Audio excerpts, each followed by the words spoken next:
Un grand merci à Cyber Ta Vie, qui est notre partenaire. C'est une initiative portée par Radio France qui vise à sensibiliser les jeunes aux enjeux de la cybersécurité. On a travaillé tous ensemble pour vous permettre de mieux comprendre ces enjeux. Cette émission se veut la plus accessible possible pour les personnes qui, comme moi, sont un peu larguées en matière de cybersécurité. Ça touche la cybersécurité, ça touche nos vies personnelles, ça touche les sociétés dans lesquelles on vit, ça touche notre démocratie, nos entreprises, les relations internationales. Et en ce moment, il y a beaucoup de choses à dire. Ce sont les thèmes qu'on va aborder ensemble ce soir. Mais d'abord, on va s'intéresser au métier de la cybersécurité.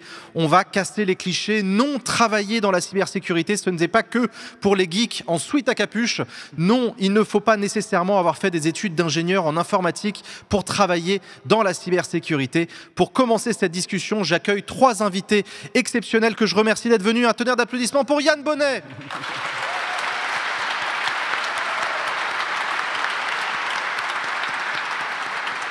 Yann, tu es le directeur général du campus cyber. Tu vas nous dire dans un instant ce que c'est. Merci d'être avec nous, cher Yann. Nous sommes également avec Ilona Baud. Salut Ilona. Tu es étudiante en première année de bachelor en administration système et réseau à La Plateforme, qui est une école du numérique qui se trouve à Marseille. Merci d'être avec nous, Ilona. Et enfin, nous sommes avec Livia Tibierna. Bonsoir.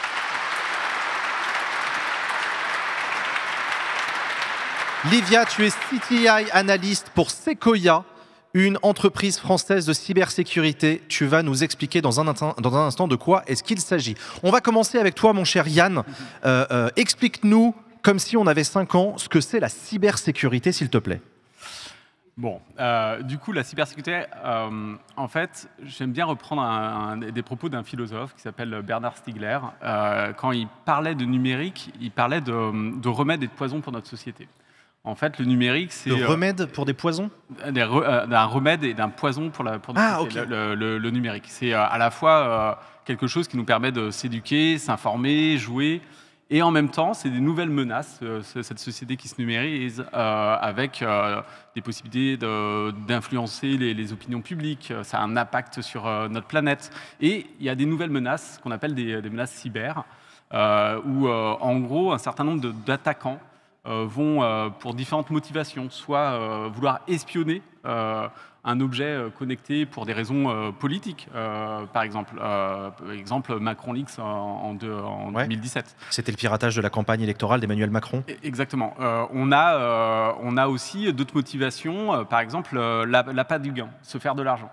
Donc en fait, on ne se rend pas trop compte, mais aujourd'hui, voilà, l'impact de la cybercriminalité, le coût de la cybercriminalité, ça représente plus que la vente de la drogue, et c'est moins, en quelque sorte, malheureusement, moins risqué, et voilà, et ça apporte plus que ce type de choses. Donc, on a différentes motivations, et en fait, face à ces nouvelles menaces, on a différents acteurs qui travaillent dans le domaine de la cybersécurité, qui vont être là pour justement protéger en amont, éviter un certain nombre d'attaques ou réparer après des attaques. Un truc important à comprendre, c'est que contrairement à l'idée qu'on pourrait s'en faire, la cybersécurité, c'est pas qu'un truc d'informaticien. Clairement. Ça concerne tout le monde. Et clairement, on est tous concernés. Voilà, c'est dans nos vies personnelles, dans nos vies professionnelles. Concrètement, une attaque d'un hôpital, dans les minutes qui suivent, c'est des infirmiers, des infirmières qui ne savent plus quels médicaments ont été prescrits. Une mairie qui est attaquée, c'est une mairie qui n'arrive plus très bien à gérer les passeports. On a des gens, des diabétiques qui ont des pompes à insuline sur eux. S'il y a une faille, on peut prendre la main sur ce type d'objet. Donc clairement, ça nous impacte dans nos vies quotidiennes, et c'est clairement pas que l'histoire des informaticiens ou des geeks à capuche. Il y a beaucoup de défis dans le monde de la cybersécurité, mais l'un des plus importants, il paraît que c'est celui du recrutement. Tu peux nous expliquer ? Oui, plus notre société se numérise, plus on a besoin de différents talents. Aujourd'hui, on a plus de 60 000 postes non pourvus en France. Ça, c'est des chiffres de l'OCDE de l'année dernière. C'est 3,5 millions. 60 000 postes non pourvus dans la cybersécurité en France. 3,5 millions au niveau mondial. Et pourtant, c'est des métiers, on va le voir avec les témoignages, mais c'est des métiers qui ont du sens. C'est des métiers de la protection, du care, c'est des métiers qui sont accessibles. Et voilà, c'est important, et merci à toi pour cette invitation, parce que ça nous permet de mettre en avant ce sujet qui nous concerne tous et sur lesquels c'est important de se sensibiliser, de se former et peut-être de créer des vocations parmi les jeunes ou les moins jeunes. Alors justement, on a des talents autour de la table, on a Livia notamment. Toi, tu es CTI analyste. Qu'est-ce que ça veut dire? Alors, CTI analyst, CTI pour Cyber Threat Intelligence, parce qu'on aime bien les termes en anglais dans la cyber. Cyber quoi? Cyber Threat Intelligence. Threat, ok, ce qui menace. voudrait dire renseignement sur la menace cyber en français. D'accord, donc tu es un mélange entre détective privé et agent de contre-espionnage. On pourrait dire ça. Explique-nous en quoi consiste ton travail. Alors, Yann parlait justement de la menace cyber, voilà, qui est croissante, grandissante depuis assez longtemps, et c'est une tendance qu'on voit depuis à peu près tout le temps. Et un métier d'analyste au CTI consiste en l'analyse et la contextualisation de cette menace. Donc, un analyste au CTI, il va s'intéresser à la menace. Après, la menace est un terme assez large. Ça va être qui, quoi, comment, pourquoi, qui finance, quelles sont les campagnes, quelle est la timeline, par exemple, etc. Et nous, on va s'intéresser, on va construire une base de connaissances autour de ces menaces avec comme finalité de la détecter et de l'anticiper. D'accord, ok. C'est quoi ton parcours à toi, Olivia? Moi, j'ai fait des études en relations internationales. Je me suis intéressée très vite à l'intelligence économique. Donc, je travaillais un peu dans l'investigation numérique, mais sur des dossiers économiques. Et ensuite, j'ai eu une opportunité de faire la même chose dans la cyber. Ça m'a passionnée. Voilà, je fais ça depuis plus de 5 ans maintenant. Et puis aujourd'hui, les enjeux cyber sont vraiment très liés aux enjeux géopolitiques aussi. Donc voilà, chacun trouve sa place. Et puis pour la compréhension vraiment extensive de la menace cyber, il est important d'avoir différentes approches, donc techniques comme géopolitiques. On est d'accord que tu n'as aucune formation particulière d'ingénieur, d'informaticienne.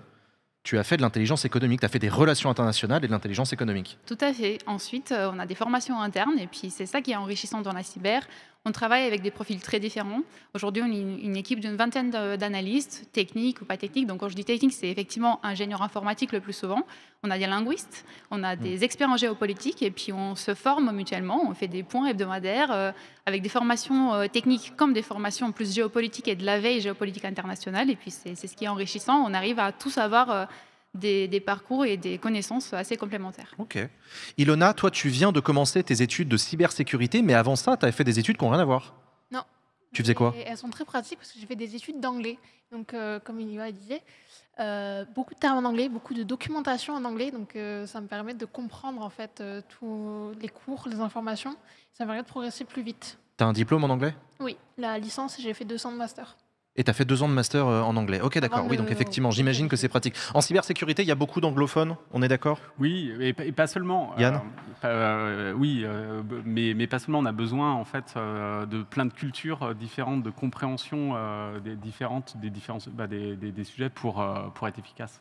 Ok, d'accord. C'est surtout pour le partage. C'est une communauté où il y a beaucoup de partage. Et puis pour faciliter ça, c'est vrai que la langue de communication est très souvent l'anglais.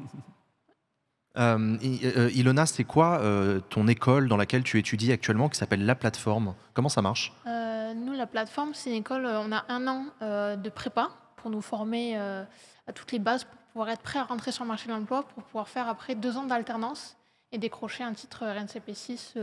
Moi, la cyber, c'est administration infrastructure sécurisée. Ok. Donc c'est sur 3 ans et ça nous donne un équivalent de Bac+3. Ok, d'accord. C'est quoi, toi, le métier que tu vises avec ces études? Moi, j'aimerais travailler en tant qu'analyste SOC, donc Analyst Security Operations Center, donc analyse de centre d'opération de sécurité. C'est plutôt les personnes qui vont, après une attaque, analyser ce qui s'est passé, comment l'attaque a été faite, les conséquences, si des données ont été volées, corrompues ou modifiées, et les conséquences que ça peut avoir sur le système. Voilà. Donc c'est plutôt de l'analyse forensique, comme la police scientifique en fait. D'accord. Tu nous as parlé, quand on a préparé cette émission, tu nous as parlé de Blue Team et de Red Team. Ça désigne quoi? Oui, alors on a la Blue Team, c'est plutôt le côté défense, qui va défendre les systèmes pas liés aux failles, les vulnérabilités. Et la Red Team, c'est ceux qui vont essayer de pénétrer dans les systèmes. On a des jobs de Red Team qui sont justement une simulation d'attaque sur une entreprise. L'entreprise ne sait pas qu'ils sont attaqués, c'est programmé comme ça. Et on essaie de pénétrer dans le réseau. Des fois, ça peut aller jusqu'à les gens prétendent être des opérateurs de fibre pour entrer dans les locaux, avoir accès aux serveurs, brancher une USB ou un implant pour pénétrer dans le réseau et compromettre le système. Livia et Ilona, toutes les deux, c'est quoi ce qui vous intéresse le plus dans vos métiers ou vos futurs métiers? C'est un monde qui change très vite, donc c'est très stimulant intellectuellement. On en apprend tous les jours. On travaille avec des équipes, avec des experts, des équipes multidisciplinaires et des experts vraiment qui viennent des milieux très différents, avec des backgrounds étatiques ou privés, avec des formations, des études très différentes. Donc c'est extrêmement enrichissant. Et puis on travaille sur des menaces qui nous concernent tous, des menaces qui vont concerner encore plus de monde dans le futur. On a tous des usages numériques croissants. Donc voilà, les enjeux sont majeurs et puis c'est gratifiant de savoir qu'on peut contribuer à réduire la menace, voilà, idéalement. Ilona? Un peu pareil, c'est très intéressant parce qu'il y a toujours une nouvelle faille, un nouveau moyen de défendre. C'est très uno contre uno contre uno. Ouais. Il y a toujours quelque chose de nouveau, il y a beaucoup de recherches et c'est très varié comme domaine. Donc en soi, je pourrais rester dans la cyber et me retirer complètement dans un aspect différent. La cyber, donc garder toujours quelque chose de nouveau. Il y a de l'administratif, de la recherche, du juridique, des fois avec la RGPD notamment. Ouais. Yann, tu es d'accord sur un environnement qui change en permanence? En permanence, notre société elle se transforme et cette vitesse, elle est juste assez impressionnante. Et cette dépendance aussi à cet outil numérique est assez impressionnant. Et c'est vrai que moi, quand je vous entends, voilà, on voit que ces métiers, derrière le métier de la cyber, c'est plein de métiers. Il y a plus de 30 métiers différents. Il y a des métiers techniques, tu as parlé de pentester, tu as des métiers qui sont beaucoup moins techniques, de géopolitique, de communication, de droit. Et c'est pour ça qu'on a besoin de plein de talents différents. Et c'est vrai que voilà, avec toute cette transformation, cette vitesse, on a besoin de beaucoup de diversité pour être le plus performant et mieux protéger notre nation. Ilona, on va aborder le sujet qui fâche. Est-ce que ça gagne bien, la sécurité, la cybersécurité? Alors oui. Oui. Beaucoup de métiers, ça on gagne très bien dans la cyber, justement comme c'est un domaine en pleine expansion. Et dès qu'une entreprise subit une attaque, soudainement le budget de la section cyber augmente. Donc oui, ça peut rapporter très bien. Il y a beaucoup de métiers, mais beaucoup d'entre eux rapportent, notamment forcément ceux qui sont ingénieurs cybersécurité. Il y a un salaire d'ingénieur derrière. Ouais, j'imagine. Livia, est-ce qu'il faut sensibiliser à la cybersécurité dès le plus jeune âge, tu penses?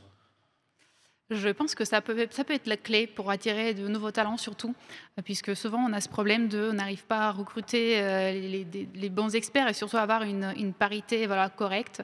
Et puis on se rend compte que parfois c'est trop tard, faut aller parler aux élèves, aux jeunes, parfois même aux parents, puisque quand on ne connaît pas qu'un métier existe, on ne peut pas avoir envie de devenir analyste SOC, analyste CTI, etc. Donc je pense qu'approcher des écoles, c'est très important. Et puis c'est aussi une invitation à mes collègues. N'hésitez pas à partager vos expériences. Je pense que parfois, avoir un profil qui inspire devant soi peut motiver plus qu'autre chose que voir des papiers ou des documents. Voilà. Ouais, je comprends. Ouais. Non, mais je vois. Yann, tu es d'accord, il faut sensibiliser assez tôt? Le plus tôt possible, parce qu'on voit les jeunes, les très jeunes, sont très souvent directement devant des écrans, et donc il faut qu'ils comprennent cet univers qui n'est pas que virtuel. D'ailleurs, j'invite, il y a un super livre qui est sorti qui s'appelle « J'apprends à hacker dès 9 ans » de Sarah Sellos. C'est un très très beau cadeau à faire. Et 9 ans, j'apprends à hacker. Voilà. C'est un livre, ok. Et en fait, hacker, voilà, on a souvent cette image du hacking négatif. Et en fait, le hacking, c'est un esprit de curiosité. Sauf que certains hackers vont passer du mauvais côté de la force et vont le faire pour de mauvaises raisons et vont un jour ou l'autre se faire attraper. Et puis d'autres gardent cet esprit de curiosité en respectant un certain nombre de règles. On va en voir tout à l'heure. On va en recevoir sur ce plateau, bien sûr. Et voilà, c'est assez important en fait, de garder cet esprit de curiosité. Donc oui, il faut sensibiliser très tôt. Il faut aussi qu'on casse les codes, les biais. Souvent, en fait, quand on discute avec des psys qui sont spécialisés dans le domaine, on s'aperçoit... là, je pense que notre panel... on manque de plein de talents, notamment de talents féminins, mais pas seulement. Et on a un rôle à jouer en tant que parent, en tant qu'enseignant, en tant que prescripteur, à casser ces biais cognitifs qu'on a très tôt, dès 8 ans. Voilà, c'est pas parce que tu es une fille que tu seras plutôt littéraire ou parce que tu es un jeune homme, tu seras plutôt scientifique. Il n'y a aucune raison valable à ça, et c'est à nous en fait de changer très tôt les codes. Donc il faut sensibiliser et montrer que les métiers de la cyber, du numérique sont accessibles à tous. Il y a un autre enjeu, selon toi, de la cybersécurité, c'est ce que tu appelles le passage à l'échelle. Ça veut dire quoi ? Oui, c'est un peu ce qu'on disait tout à l'heure. La cybersécurité, c'est devenu, le numérique, c'est devenu tellement important dans nos vies perso et pro partout que proportionnellement, on a des menaces un peu à plein d'endroits. Et donc, c'est pas normal en fait qu'aujourd'hui, malheureusement, je grossis un peu le trait, mais que seulement les gros acteurs, par exemple du CAC 40, arrivent à se protéger. Il ne faut pas oublier qu'en France, on a plus de 95% de notre tissu économique qui sont des PME. Et les PME, quand on regarde les chiffres, elles sont très attaquées aussi en ce moment. Une attaque d'une PME, en moyenne, ça peut être jusqu'à 100 000 euros de coût pour la PME. 100 000 euros pour une PME, c'est souvent le début de la fin. Donc, on a besoin de rendre la cyber accessible au plus grand nombre, pour que ça soit moins coûteux. Et voilà, quand on est dans la rue, on sait qu'on peut être en sécurité, on peut appeler tel ou tel acteur si on a un problème. C'est la même chose dans le monde numérique. Il faut absolument qu'on puisse avoir confiance et avoir cet état de sécurité aussi. Voilà. Ouais, je vois. Livia, ton métier, tu l'as dit tout à l'heure, consiste à comprendre et contrer les menaces cyber. Elles viennent d'où, les principales menaces cyber ? Est-ce que c'est un cliché si je dis Russie, Chine Alors, la réponse courte serait la menace est globale. Les attaquants sont partout. Ensuite, si on essaie de repartir comme ça géographiquement, alors il y a certains patterns, mais après, ce serait vraiment simplifier trop la chose. Quand on parle de la menace étatique, donc là, c'est les États qui attaquent, les services de renseignement derrière des États qui attaquent. Effectivement, on va parler plus de la Russie, de la Chine, de l'Iran. D'où aussi l'intérêt pour les langues. On a parlé un peu langue. Il y a un concept que dans la cyber, les langues rares qui sont très recherchées justement pour se rapprocher au plus près de l'attaquant et comprendre un peu mieux la menace. Ensuite, il y a, même chez les cybercriminels, donc ils vont chercher qui vont chercher à se faire de l'argent. Il y a certains types de menaces qui sont plus ou moins présentes sur certains territoires. Par exemple, la menace ransomware, on a certainement tous entendu parler. La menace quoi ? Ransomware. Ah, ransomware, oui. C'est une menace principalement russophone, alors pour plein de raisons. C'est sur des forums russophones qui s'organisent entre eux. C'est souvent malheureusement aussi des territoires qui ne sont pas soumis à la législation internationale ou qui ne coopèrent pas trop avec d'autres pays. Ensuite, il y a d'autres menaces, surtout les menaces bancaires, qui sont très présentes en Amérique latine. Donc il y a plein de raisons qui font que, selon la typologie de la menace, les attaquants sont plus ou moins localisés dans certains pays ou territoires. Mais voilà, de manière générale, la menace est globale. Et puis aujourd'hui, on est dans un monde asymétrique. Tout le monde a accès à Internet. On peut avoir un attaquant qui a un impact incroyable sur un pays ou sur une société d'un secteur critique. Et puis voilà, c'est peut-être erroné aujourd'hui de se dire on va évaluer l'impact d'une campagne selon le pays d'origine ou selon qui est derrière, parce que justement la menace est asymétrique. Ilona, comment on fait pour rester à jour, vu que les menaces sont aussi changeantes que vous le décriviez tout à l'heure ? Parce que moi, je vois, par exemple, je m'intéresse à la politique, ça change souvent au quotidien, mais les structures profondes, elles ne bougent pas trop. On peut rester à la page, je veux dire, en politique. J'ai l'impression que, vu ce que vous me décrivez, que ça change à toute vitesse, en permanence. Comment vous faites pour rester à la page ? Alors justement, dans la cyber, il faut rester concentré sur son domaine, parce que c'est peut-être aussi parce que comme c'est tellement varié, vous voyez de tout, de partout. Oui, c'est vrai. Faut suivre les professionnels de notre milieu. On a beaucoup de podcasts aussi en cyber, des fois qui parlent des dernières vulnérabilités, des dernières failles qui ont été trouvées. Beaucoup d'articles, donc c'est juste un travail de veille, mais ça c'est dans tous les domaines de l'informatique, en soit en cyber ou en développement. Il faut toujours faire de la veille, toujours être au fait des dernières nouvelles, et ça fait partie du travail. Ouais, non mais je comprends, je suis très admiratif, je trouve ça assez spectaculaire la capacité que vous avez. Yann ? Et peut-être, c'est extrêmement important dans le domaine de travailler avec des chercheurs pour être au fait, parce qu'en fait, l'histoire se répète régulièrement. On a quelques années, le cloud est arrivé et on n'avait pas pris totalement en compte la partie cyber dès le départ. Même si on revient encore plus tôt, les pères fondateurs d'Internet, en fait, ils n'avaient pas ouvertement pensé que ça prendrait autant de proportions et qu'il fallait chiffrer par défaut les mails et compagnie. Et ben, c'est un peu la même chose. Là, on parle beaucoup d'IA depuis quelques années. Et ben, c'est pareil, on a des nouvelles menaces et c'est en travaillant avec des chercheurs, avec des industriels qu'on arrivera petit à petit à mieux suivre les évolutions de ces outils qui transforment nos vies. C'est quoi le campus cyber dont tu es directeur général ? Je suis le directeur général délégué. Délégué, pardon. Oh là, excuse-moi. Voilà. Du coup, le campus cyber, c'est un lieu qu'on a ouvert il y a 4 ans. Donc concrètement, c'est une tour où il y a, chaque jour, il y a à peu près 1000 acteurs, 1000 professionnels de la cyber qui sont là.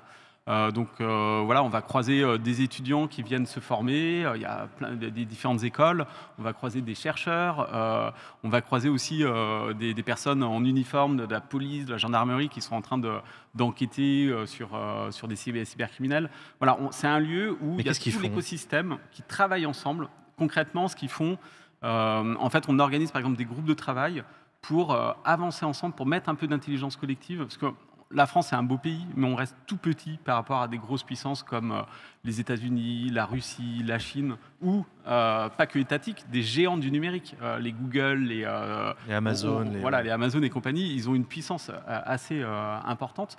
Et donc on doit, au niveau français et même au niveau européen, travailler beaucoup plus ensemble. Donc là, on a ce lieu à Paris. Mais ça n'aurait aucun sens d'avoir tous les experts cyber, tous les pompiers, les cyberpompiers au même endroit. Donc on essaye de créer des campus aussi en région. Donc on en a déjà 5, un en Bretagne, Hauts-de-France, Nouvelle-Aquitaine, Normandie, région Sud, j'espère que j'en ai pas oublié. Et on inspire aussi à l'étranger. La Lituanie, j'ai vu aussi en Suède, et l'Allemagne veut créer aussi un campus cyber. Donc on essaye aussi de créer des liens en réseau, de produire ce qu'on appelle des communs de la cyber. En fait, c'est des ressources partagées, du renseignement, des cas d'usage en IA appliqués à la cyber, des sujets d'éducation, des ressources éducatives libres qu'on va mettre à disposition du maximum d'acteurs pour essayer d'élever notre pays. Parce que tout à l'heure, tu nous as parlé de l'importance du défi du recrutement. Est-ce que le campus cyber joue un rôle en matière de recrutement ? Ouais, on a un rôle assez important, j'ai envie de dire, notamment grâce à un consortium qu'on a créé qui s'appelle Talent Cyber, que Somalina pilote, qui est dans la salle. C'est un consortium avec plein d'acteurs différents, des universités.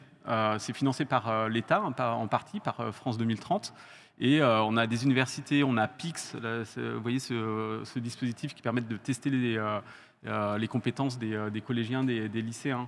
On a le CNED, on a l'ONICEP et on a Radio France aussi dans le consortium qui pilote notamment cette initiative Cyber Ta Vie qui est vraiment qui a objectif. Parle-nous de Cyber Ta Vie, explique-nous. Ouais, l'objectif de Cyber Ta Vie, c'est vraiment d'essayer de sensibiliser et d'attirer aussi des nouveaux talents, alors jeunes ou moins jeunes, vers les métiers de la cyber. Il faut le voir un peu comme une plateforme. Il y a un site, cybertavie.com, où on fait un certain nombre d'actions pour faire connaître, sensibiliser. On a aussi une plateforme qui s'appelle evolution.campuscyber.fr qui permet de mettre en avant toutes les différentes formations qui existent sur le territoire et d'aider aussi des jeunes ou des moins jeunes à trouver un stage, un apprentissage, un job. Ilona, Livia, vous connaissiez Campus Cyber ? On est membre du Campus Cyber avec Sequoia et justement on a l'occasion de participer à Sequoia, c'est le nom de la boîte dans laquelle tu bosses, c'est ça ? Tout à fait. Ouais. On a l'occasion de participer à pas mal d'initiatives et c'est très enrichissant. C'est surtout important pour cette occasion qu'on a de partager la connaissance, puisque déjà pour éviter que d'autres gens fassent ce qu'on a déjà fait et pour gagner du temps, parce que c'est un peu une course contre la montre aussi et contre les attaquants, et puis pour s'enrichir collectivement et faire monter le niveau de la connaissance. Ilona, tu connaissais toi ? Oui, puisque mon école, la plateforme, fait partie du campus cyber, campus cyber sud dans mon cas, vu que je suis à Marseille. Il y a un paquet d'acteurs qui font partie de Campus Cyber. C'est assez énorme, mais c'est un truc qu'on a lancé il y a 4 ans depuis rien, quoi. Donc c'est une sacrée aventure entrepreneuriale. Donc le président de l'époque qui a fondé le campus, c'est un entrepreneur, Michel Vandenberg. On a un changement de président là tout récent, donc le nouveau président c'est Geoffrey Célestin Urbain qui vient d'arriver. Et c'est vrai que c'est plein d'acteurs différents. L'image que j'aime bien me prendre, c'est un peu comme dans la nature, un écosystème qui est fertile, qui produit bien dans la nature. C'est que du bon sens, ce que je veux dire. Bien sûr. C'est un écosystème où on a besoin de vie, on a besoin d'abeilles, de plantes, et on a besoin aussi d'équilibre. Parce que si on a un acteur dans la nature qui est trop dominant, c'est le début de la pollution et on casse la chaîne de fertilité. Et moi, ma vision par rapport au numérique, c'est qu'on doit travailler cet écosystème fertile et on doit travailler avec des acteurs divers, des grosses entreprises, des chercheurs, des acteurs des écoles. Et ce qu'on a fait, on est une structure privée mais un peu particulière, parce qu'on est détenu à 40% par l'État, et on fonctionne un peu comme une SCOP.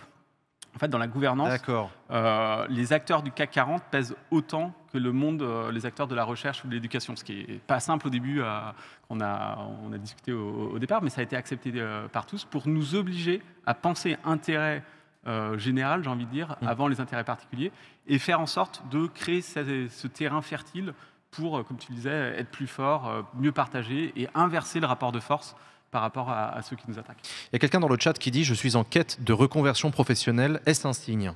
Je pense, oui. Qu'est-ce que tu voudrais lui confier, Livia? Qu'est-ce que tu pourrais dire à quelqu'un qui réfléchit, qui voudrait se reconvertir professionnellement? C'est quoi le bon endroit pour rentrer et pour s'interroger sur l'avenir, sur son avenir professionnel? Je pense que la curiosité, déjà, c'est un très très bon premier pas. Le monde de la cyber est un monde d'enthousiastes et de passionnés qui sont avant tout très curieux. Et puis, effectivement, comme Yann lui disait, la cyber aujourd'hui touche vraiment tous les aspects de notre vie, qu'on soit nous, individus, collectivités, entreprises, agences étatiques, etc. Donc, je pense que tout le monde peut trouver un peu son intérêt dans la cyber. Il n'y a pas de profil type, en fait. Il n'y a que des compétences. Et les compétences qu'on a, il faut chercher à les mettre au profit d'une entreprise, d'une collectivité, d'une agence, peu importe. Et puis se former, s'intéresser, poser des questions. C'est très cliché, mais il n'y a pas de questions bêtes. Poser des questions, approcher des professionnels, suivre les équipes qu'on aime bien, des équipes cyber qu'on veut intégrer. Aujourd'hui, il y a beaucoup de ressources mises même gratuitement en ligne, des webinars, des conférences. Aujourd'hui, une grande majorité des conférences sur la cyber sont disponibles sur YouTube gratuitement. Donc, n'hésitez pas à aller chercher ce qui vous intéresse et puis vous comprendrez très vite si c'est pour vous ou pas. On peut se former en autodidacte facilement, en tout cas sous forme d'introduction? Alors, je pense que c'est la norme pour beaucoup d'experts en cybersécurité. Ilona, tu donnerais quel conseil à quelqu'un qui veut se réorienter? De justement démarrer avec des ressources en ligne gratuites pour voir s'il y a un intérêt dans la cyber. Ça permet de bien démarrer sans se lancer forcément dans une formation. Et c'est un domaine qui, vraiment, le diplôme n'a pas tant d'importance que ça, parce que le plus important, c'est vraiment les compétences. Vous trouvez quelqu'un à qui vous prouvez que vous savez faire le travail, même si vous n'avez pas de diplôme, vous pouvez rentrer dans la cyber. Ok. Yann, je voulais te poser une dernière question. L'an prochain, il y a les municipales. L'année d'après, il y a la présidentielle. Est-ce que tu penses que nos politiques sont au niveau en matière de cybersécurité? Comment répondre? Je pense qu'il y a encore pas mal d'efforts à faire. Sincèrement, je pense qu'on a mûri, mais il ne faut pas oublier que tous ces politiques, en fait, ça peut être des cibles. Comme nous, comme on l'a dit tout à l'heure, moi-même, je peux être une cible et je peux me faire avoir sur une tentative de phishing ou autre. Donc, premièrement, ils sont comme tout le monde, j'ai envie de dire. Ils peuvent être victimes d'une cyberattaque. Et puis ensuite, ils ont aussi une certaine responsabilité et un devoir en fonction de qui on parle dans ces politiques. Mais je pense notamment au niveau régional. Et on a la chance d'avoir des acteurs... notamment en Bretagne, je pense à Jérôme Tréhardy ou au Pays de la Loire, Constance Nebula, qui prennent les sujets. Qui font quoi? Qui font en sorte de créer des campus cyber territoriaux, qui font en sorte d'avoir des équipes d'urgence sur le terrain pour intervenir quand il y a des attaques. Donc voilà, ces hommes politiques ou ces femmes politiques... c'est extrêmement important qu'elles comprennent dans quel monde on vit, dans ce monde qui se numérise, qui pose des questions extrêmement politiques, ce numérique. Ce n'est pas qu'une histoire de geek, c'est politique au sens de vie de la cité. Il n'y a pas de déterminisme technologique. En fait, malgré le discours de certains lobbies de géants du numérique, il y a des choix politiques à faire. On n'a pas exactement les mêmes choix entre l'Europe, la Chine et les États-Unis, par exemple. Il n'y a pas de fatalité. Il n'y a pas de fatalité. Et donc, c'est pour ça que c'est politique. Et c'est pour ça qu'il y a des choix à faire. Et c'est pour ça que c'est important que ces hommes et ces femmes politiques comprennent ces sujets. Et heureusement, il y en a quelques-uns, mais on espère que dans les années à venir et que les municipales et la présidentielle sera le moment aussi pour faire en sorte qu'on progresse encore plus vite sur ces sujets. Et c'est aussi pour ça qu'on fait cette émission. Merci beaucoup Yann, Ilona et Livia d'être venus sur ce plateau. Merci beaucoup à vous trois.